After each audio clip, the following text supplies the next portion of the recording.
हाय प्यारे बच्चों, क्या हाल है। तो स्वागत है आपका अपने यूट्यूब चैनल में। तो प्यारे बच्चों, आज पढ़ने वाले हैं हम गोलीय दर्पण से संबंधित परिभाषाएं, जिसमें पढ़ने के लिए मिलेगा हमें दर्पण का ध्रुव, वक्रता केंद्र, वक्रता त्रिज्या, मुख्य अक्ष, अभिलंब, दर्पण का द्वारक आदि प्रकार के हमें टॉपिक इसमें पढ़ने के लिए मिलेंगे। तो हमें सबसे पहले एक चित्र बनाना होगा। तो उस चित्र के लिए आपको चाहिए एक प्रकार, उसमें एक पेंसिल अटैच करने के लिए, और चित्र हमें सिंपल बारीकी से बना देना है। तो सबसे पहले क्या करेंगे, सबसे पहले हम दो वृत्त बनाएंगे। दो वृत्त बनाने के बाद इस पर कलाई कर देंगे ताकि ये मिरर बन जाए, यानी कि दर्पण बन जाए। उसके बाद में इसका जो केंद्र होगा उस पर से हमें एक रेखा खींचनी है जो कि हमारा मुख्य अक्ष बन जाएगा। और इसमें उपतल और अवतल दर्पण की हमें पहचान इसकी कलाई से हो जाएगी। साथ ही इसकी जो त्रिज्या होगी वो वक्रता त्रिज्या कहलाएगी, और इसी की जो केंद्र होगा वो वक्रता केंद्र कहलाया जाएगा। साथ ही आपको दिखाई दे रहा होगा यहाँ कि दर्पण का द्वारक कहाँ है, कलाई किया गया तल कहाँ है, ध्रुव कहाँ है, परावर्तक तल कहाँ है, मुख्य अक्ष, वक्रता केंद्र और वक्रता त्रिज्या। आपको सब कुछ साफ ही दिखाई दे रहा होगा। तो हम पढ़ेंगे सबसे पहले दर्पण का ध्रुव किसे कहते हैं, यानी कि पोल ऑफ मिरर किसे कहते हैं। दर्पण में परावर्तक तल के मध्य बिंदु को दर्पण का ध्रुव कहते हैं। तो इसको हम जो है पहले चित्र में समझ लेते हैं और बारीकी से इस पर बात करते हैं। परिभाषा पढ़ने के बाद आपको पता ही चल गया होगा चित्र को देखकर कि दर्पण का ध्रुव किसे कहते हैं, और इसे पी से शो करते हैं। वक्रता केंद्र यानी कि सेंटर ऑफ कर्वेचर। गोलीय दर्पण कांच के जिस खोखले गोले का भाग होता है उस गोले के केंद्र को दर्पण का वक्रता केंद्र कहते हैं। अवतल दर्पण में परावर्तक तल की ओर तथा उत्तल दर्पण में परावर्तक से दूसरी ओर। इस चीज़ को हम चित्र पे समझते हैं बारीकी से। आपको चित्र को देखकर पता ही चल गया होगी वक्रता केंद्र की सही पोजीशन क्या है। तो इसे शीशे प्रदर्शित करते हैं। साथ ही अवतल दर्पण में परावर्तक तल की तरफ होता है और उत्तल दर्पण में जो है वक्रता केंद्र परावर्तक तल के विपरीत होता है। तो ये चीज़ इसमें नोटिस करने वाली थी, इसलिए मैंने नोटिस पॉइंट बनाकर नीचे लिख दिया है। वक्रता त्रिज्या यानी कि रेडियस ऑफ कर्वेचर। गोलीय दर्पण कांच के जिस खोखले गोले का भाग होता है उसकी त्रिज्या को दर्पण की वक्रता त्रिज्या कहते हैं। इसे कैपिटल आर से प्रदर्शित करते हैं।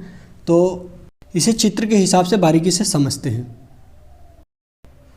परिभाषा और चित्र के तालमेल को यदि बारीकी से समझा जाए तो वक्रता त्रिज्या आर से यानी कि कैपिटल आर से शो हो रही है, और साथ ही इसमें बिल्कुल स्पष्ट आपको कुछ समझने या देखने की दिक्कत नहीं पड़ेगी और आपको आसानी से जो है ये याद हो जाएगी। मुख्य अक्ष प्रिंसिपल ऑफ एक्सिस। दर्पण के वक्रता केंद्र तथा ध्रुव को मिलाने वाली रेखा को दर्पण का ध्रुव कहते हैं। तो इसमें जो है हम चित्र से इसको भी बारीकी से समझेंगे।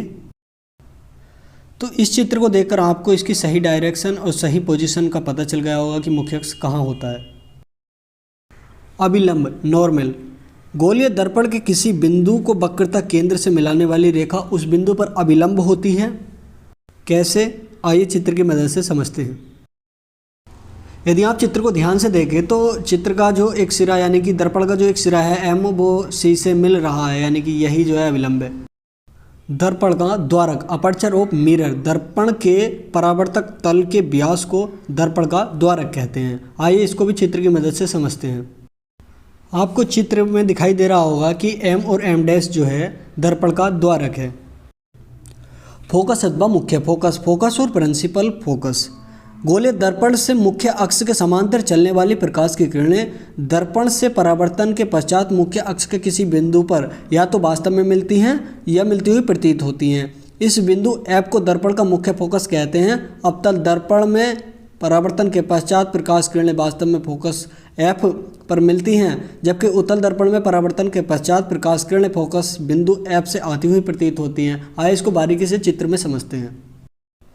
इस चित्र को यदि ध्यान से देखो तो एक बात को नोट करके चलना कि जो अवतल दर्पण है उसमें सारी की सारी प्रकाश किरणें फोकस बिंदु पर आकर मिलती हैं, ये वास्तविक किरणें हैं। साथ ही उत्तल दर्पण में जो है आपकी प्रकाश किरणें जो है फोकस बिंदु से आती हुई प्रतीत होती हैं।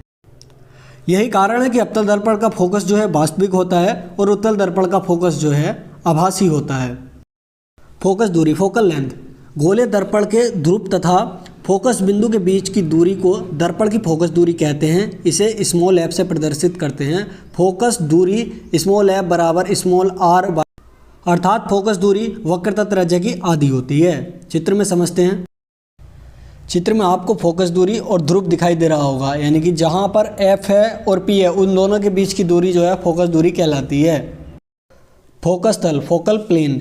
फोकस बिंदु से होकर जाने वाली तथा मुख्य अक्ष के लंबवत तल को फोकस तल कहते हैं। चित्र में आपको जो दर्पण का परावर्तक तल ही दिखाई दे रहा है वही जो है फोकस तल है।